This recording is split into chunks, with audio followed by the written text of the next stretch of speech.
I think when most people hear the name Dungeons and Dragons, they think of that image of a bunch of nerdy basement dwellers you'd see parodied on an episode of The Simpsons. And about 30 years ago, you wouldn't be wrong.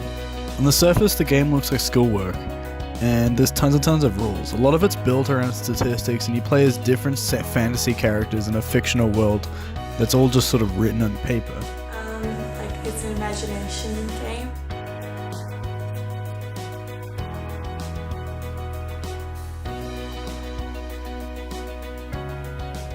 I interviewed Zach Koyevickas, a professional DM that is paid to basically be a referee for the game.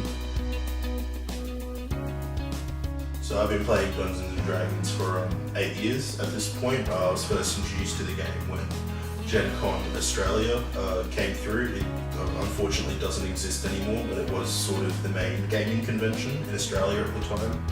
My first groups when I was 12 were just my dad and my neighbour.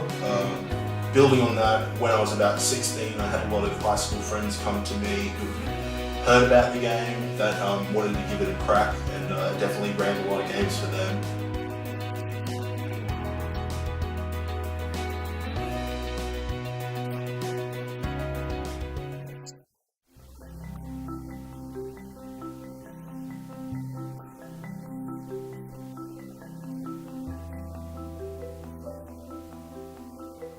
I definitely think it has a lot to do with the idea of sort of escapism, feeling like you are on the fringe of society almost, not feeling too comfortable with the mainstream and wanting a chance to sort of experiment and escape. I definitely think it's pulled a lot of people into it. I mean, from the first days of the game, it was the game was originally just a modification for a war game called Chainmail, and then eventually more and more people who do feel like they don't quite fit into the mainstream, I'd say, have sort of gotten an interest for the game and sort of found their way towards it.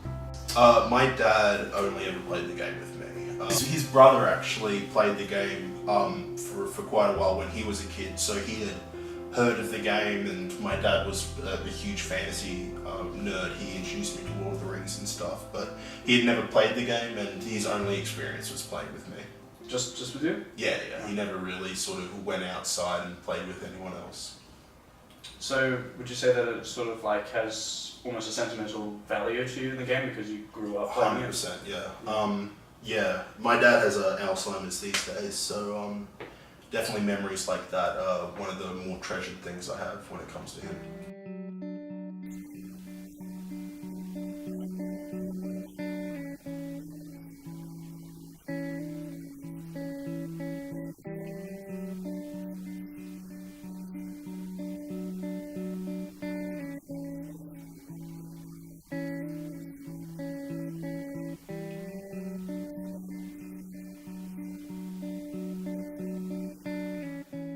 But it's all, you create your own character and you just get to be like a magical being, or like, you don't even have to be human. No one chooses human in our group at all. No one wants to be human. We're already human. We want to be something we're not, basically.